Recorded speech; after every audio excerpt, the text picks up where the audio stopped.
ወዳጆችህ ንስሐ ሳይገቡ በሞት አልወስዳቸውም ተብሎ ለሌሎች ቅዱሳን ያልተሰጠ ልዩ ቃል ኪዳን የተሰጣቸው ኢትዮጵያዊው ቅዱስ አቡነ ዜና ማርቆስ ወር በገባ በ3 ታስበው ይውላሉ። ጻድቁ ሐዋርያ አባታችን ዜና ማርቆስ በሐዋርያው በቅዱስ ማርቆስ ብስራት በየካቲት 24 ቀን ተጸንሰው በህዳር 24 ቀን ተወለዱ። በተወለዱ በ3ኛው ቀን ለአጋዕዝተ ዓለም ስሉስ ቅዱስ 3 ጊዜ ሰግደዋል። አድገው ለጋብቻ ሲደርሱም ቤተሰቦቻቸው በሕግ ያጋቧቸው ሚስታቸው ጋር በመመካከር ድንግልናቸውን እንደጠበቁ ሚስታቸውን የሴቶች ገዳም አስገብተው እሳቸው ለተጋድሎ ወደ በረሃ ገቡ። ጠባቂ መልአካቸው ቅዱስ ሩፋኤል ወደ ምሁርና ወደ ጉራጌ ሀገር ወስዷቸው ወንጌልን ሰብከው ሕዝቡን አሳምነዋል።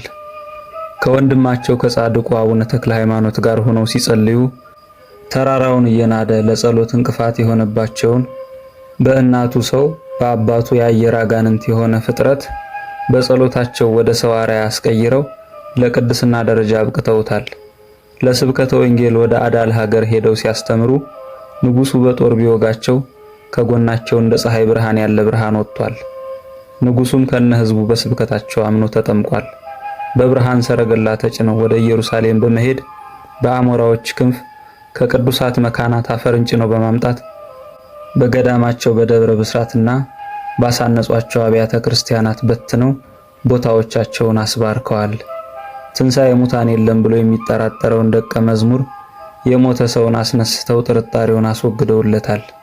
ዲቁና የሾማቸው የግብፁ ጳጳስ አባ ጌርሎስ በሞተ ጊዜ በጸሎታቸው ከሞት አስነስተውት ለ4 ዓመታት የአገልግሎት ዕድሜ ተጨምሮለት ሲያገለግል ኖሮ አርፏል። አይሁዳዊ የነበረውን አባ ጽጌ ድንግል ወይም አባ ጽጌ ብርሃንን በእመቤታችን ስዕል ምክንያት አስተምረውት አምኖ ተጠምቆ ለቅድስና ደረጃ እንዲበቃ አድርገውታል። የማህሌተ ጽጌ ድርሰትንም ደርሷል። ይህችም የእመቤታችን ስዕል በማዕልቃ ሀገር የነበረች የእስክንድሪያው ጳጳስ የአባ ማቴዎስ ስዕል ናት።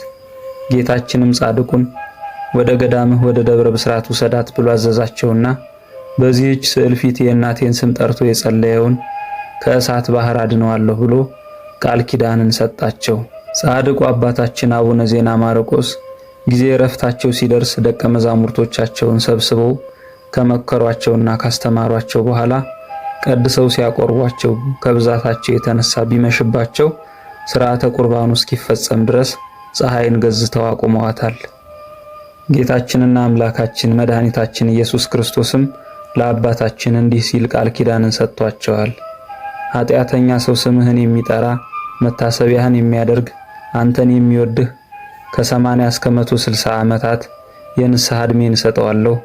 ስለ አንተ ስለ ወዳጄ በመልካም ዕድሜ ለንስሐ ጠብቀዋለሁ እንጂ በሞት አልወስደውም።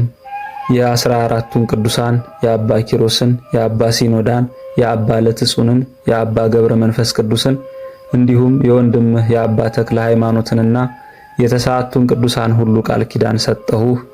ስምህ በሚጠራበት መታሰቢያህ በተደረገበት የገድልህ መጽሐፍ በተነበበበት በስምህ ቤተክርስቲያን በታነጸበት የእንስሳ ሞት፣ ቸነፈር፣ ድርቅ፣ የሕፃናት ሞት አይሆንም ሲል ጌታችን ለጻድቁ አባታችን ቃል ኪዳንን ሰጥቷቸዋል።